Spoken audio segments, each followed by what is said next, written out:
David, thanks so much for speaking with us about the tour. By day 6 of the tour, you and the orchestra will have played in Brussels, Luxembourg, Paris, Dusseldorf, and in Hamburg for 2 performances at the new Elbphilharmonie. And that sounds like a really intense schedule. How do you and the orchestra keep up the energy and the freshness in your playing and sound?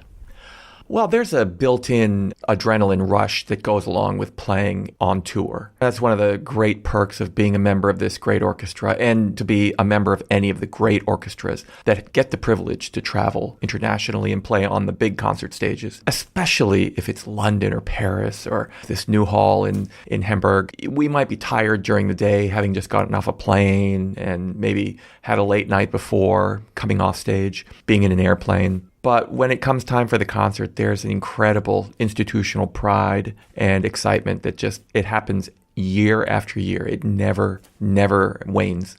So you're like a visiting team going to play a championship.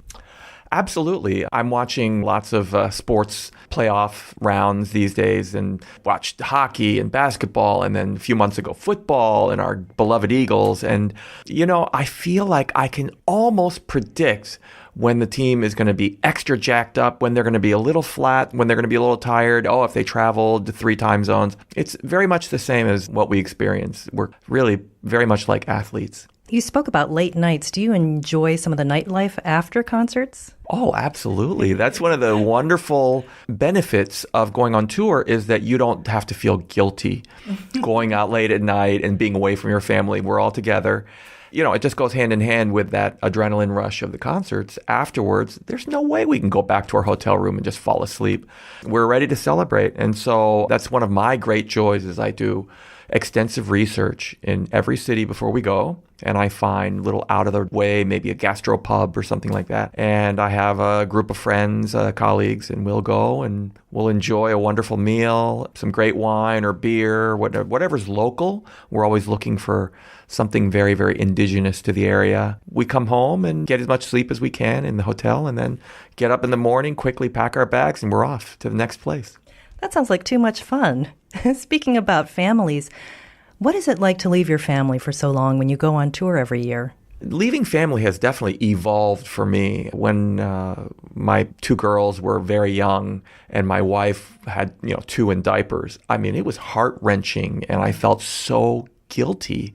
It was really tough. And then it got maybe a little bit easier, but then maybe they'd see me leaving and they'd come to the airport to see me off and they might start crying. And that was very tough. And now I have 1 going to college and 1 in high school. And it's much easier to leave. And my wife doesn't feel this incredible pressure. They can drive themselves around. And so the time without Dad is much different now. And they probably see you as an example of somebody who can go on tour and lead this very exciting life and career. And maybe it's inspiring for them in some way. Speaking of the new hall, it's the first time the orchestra has played at the Elbphilharmonie, which is strikingly modern.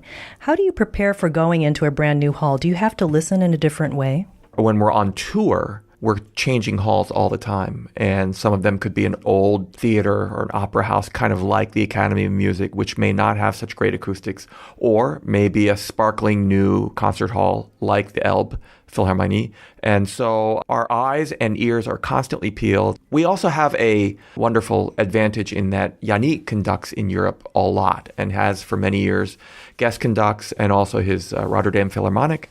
And so he knows these halls. And so we'll have a half an hour sound check before the concert and he'll say, listen, in this hall, whatever, lower strings, you need to be more. This stage sucks up the sound of the lower. And, he'll always have some really valuable information, inside information.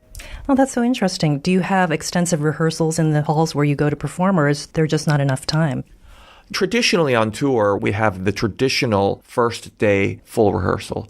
So we arrive, and then the first morning we have a full rehearsal in that hall, and where we kind of take an overview of our repertoire. But in terms of full rehearsals, we might have 2 more during the entire tour, and then the rest of the time we might have the odd sound check from 6 to 6:30 or something in the hall before.